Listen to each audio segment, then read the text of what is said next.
And that brings us to other business. I do have one matter I want to really solicit the board's advice on and get your take. And I don't want to put anybody in the spot tonight, but just get you thinking about this subject. So recently, this comes in waves over time. Recently, I've had a number of phone calls from concerned residents of various Pittsford neighborhoods about AirBNBs next door to them. And the town board has looked at this from time to time before, considered the possibility of regulation. We really haven't changed anything. Now, for the most part, problems that come up with Airbnbs, if there's a loud party, if there's noise, if there are lights on late at night, if there's trash strewn about, these are things that can be dealt with through code enforcement. So we don't really need to change the law to deal with those things. And yet there is one persistent concern that has been voiced to me about the Airbnbs, to which I at least do not have a response under what's currently allowed, we're currently allowed to do, and that is this. It is mothers of young children who call and tell me that they are afraid to let their children play in their own yard because next door there is a rotating cast of characters from day to day or from weekend to weekend, and they have no idea who it is. I think they have legitimate concern. I think maybe that is symptomatic of a larger issue that people have certain expectations when they move into a residential neighborhood. And for an Airbnb, especially if it's a corporate situation, a non-resident owner or corporation buying a house to use for this purpose, that in many ways undermines people's reasonable expectations for life in their neighborhood. So I would simply like to ask you all to give some thought to this. There are a number of different ways of addressing Airbnbs. I know the town attorney and I have discussed this on and off over the course of at least 2 or 3 years. It's amazing the range of different methods used by different communities. They're all over the place.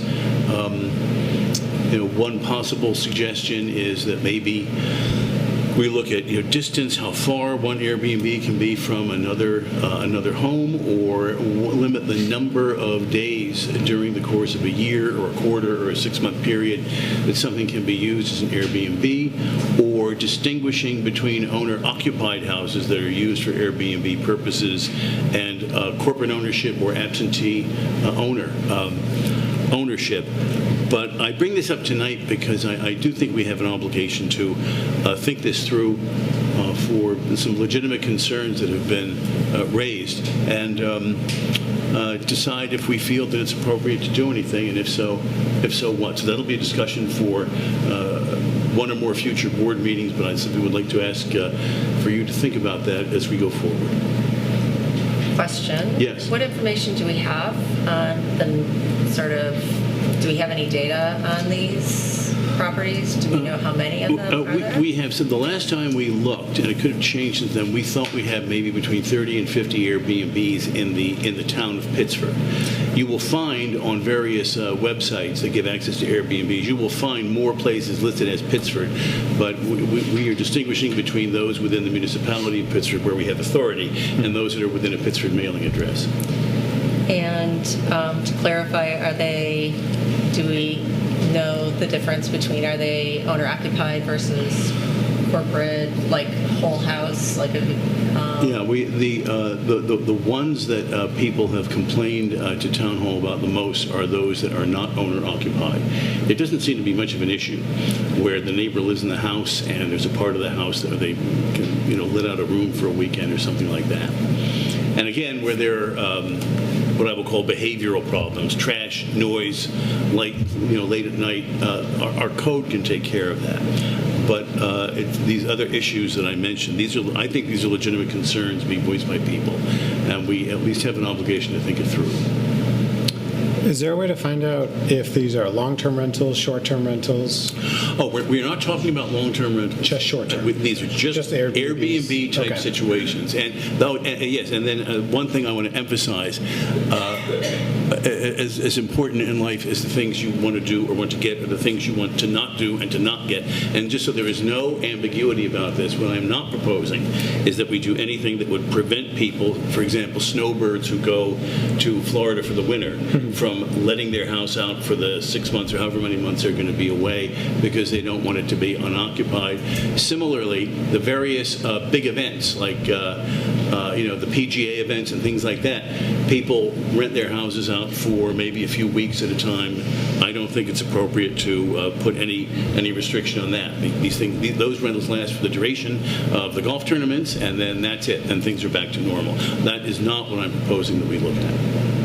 Okay, thank you. So, Bill, when this is presented to the board for discussion, what I would also appreciate is some research behind as what are other towns of our sizes with a similar, quantity of Airbnbs are doing to deal with the problems. Some insights would be helpful to, have a discussion on and say, okay, those solutions make sense and we can probably take on. Meanwhile, when this will be added to our next agenda, I will also try to make sure that I do enough research to be prepared for it. Thank you. Yeah, we have extensive data on that, and as I said, because it's been done town by town across the state, really across the country for the most part, it's absolutely all over the place. But we will have some examples of towns of comparable size and comparable number of Airbnbs of how they have addressed it, and also the town attorney's suggestion as to what might work best for Pittsford, at least as a starting point for board discussion.